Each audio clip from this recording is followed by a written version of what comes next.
Asmongold declares we're winning following report that admits Hollywood executives are battling fans. Well, although previously they wouldn't admit it, we knew it. We knew it. YouTuber and streamer Asmongold declared we're winning in the wake of a report that admitted that Hollywood executives are battling fans. Oh, shit, man, I'm repeating myself. Okay, an unnamed marketing executive who informed him it comes with the territory, but it's gotten incredibly loud in the last couple of years. People are just out for blood. Regardless, they think the purity of the first version will never be replaced, or you've done something to upset the canon of the beloved franchise, and they're going to take you down for doing so. Well, when you're putting stupid DEI in everything, of course people are going to be Okay, out for blood. he's not entirely wrong on his take, but I have some caveats to it. My opinion differs slightly. Asmund Gold reacts to his comment, stating, "That's exactly right. I'm glad they understand." Okay, here it is. They don't understand. They're not battling toxic fans. They're battling the fans. And the fact that they don't understand that if you have a character with a canon story that you don't wreck the hell out of it, there's something fundamentally wrong with these executives. And to go, we're winning. I'm glad they finally understand. They don't. Hence the problem. And we're not winning anything because they still don't understand. They just see us as toxic and loud enough that they might change their behavior. That doesn't mean we're winning anything. We're winning when we have people in there with the creative control and the power to do right by these IPs. That's when we're winning. Well, I think they understand perfectly. They just don't care. Next, Asmongold reacted to Vary's claim that toxic fandom have grown so pernicious that they've become a fact of life for many and so powerful that while talent executives and publicists will privately bemoan the issue, fear of inadvertently triggering another backlash kept several studios from speaking for the story, even on the background. That's word gymnastics. There's no sense in, you know, they did not write that elegantly. I'm going to play this clip here. I don't think it's that long. But keep in mind my statement. We've not won anything because we still have assholes like that in there wanting to change everything and calling us toxic. We've not won anything.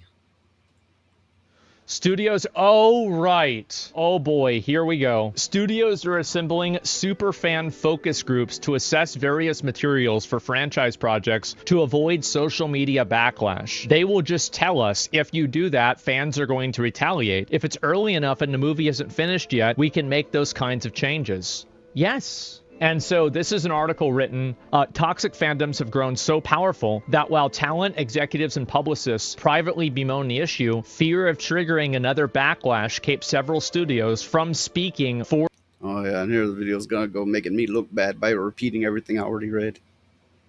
for this story. We started experiencing a rampage of what I would say hyper-conservative bigotry. In other words, the Acolyte Bigotry, was the latest high-profile target of toxic fandom. It comes with the toxic. territory, but it's gotten incredibly loud in the last couple of years, said a veteran marketing executive at a major studio. People are just out for blood regardless. They think the purity of the first version will never be replaced, or you've done something to upset the canon of a beloved franchise, and they're going to take you down for doing so. That's exactly right. I'm glad they understand. So the problem They don't. That's not right. We have not won any ground until we start getting people who genuinely love the story, the character, and who want to do right by it. We've not won anything. They're looking at us going, "You bigot, you toxic, you blah blah blah." This is not winning. And if you're looking at this winning, no, no, they're in an echo chamber and they have money behind them. They're gonna keep coming. They're gonna tweak it and they're gonna come again.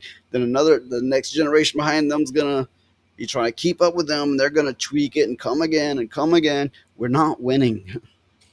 The whole thing needs to be taken down and redone.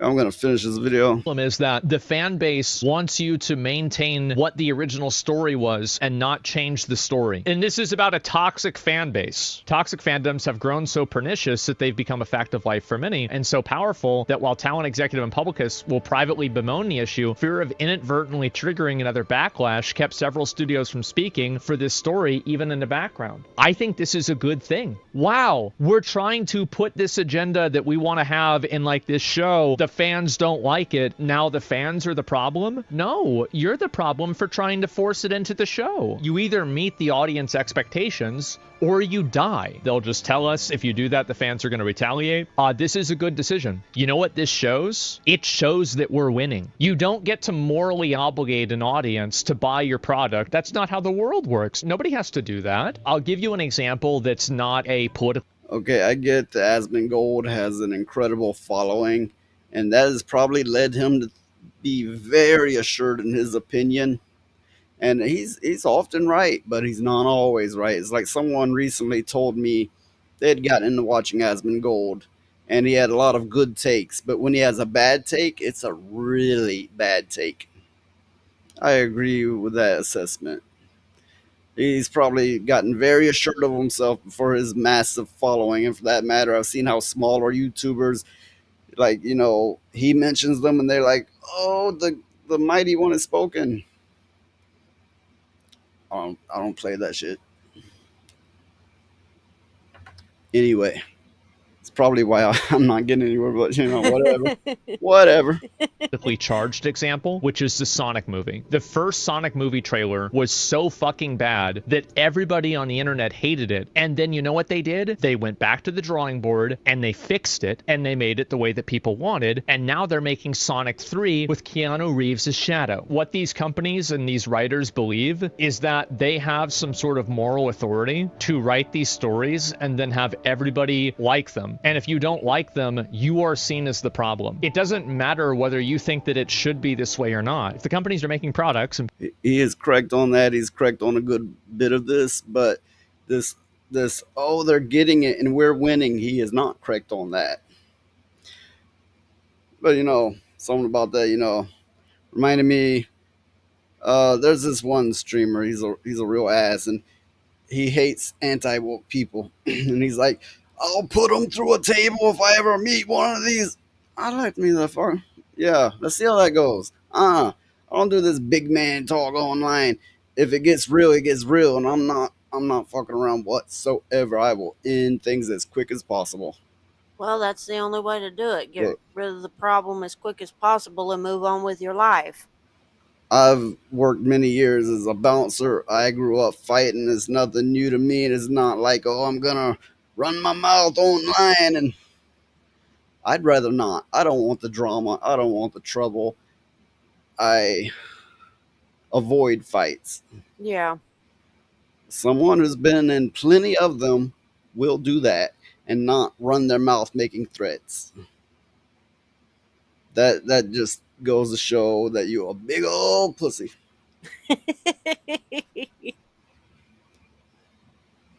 Ooh.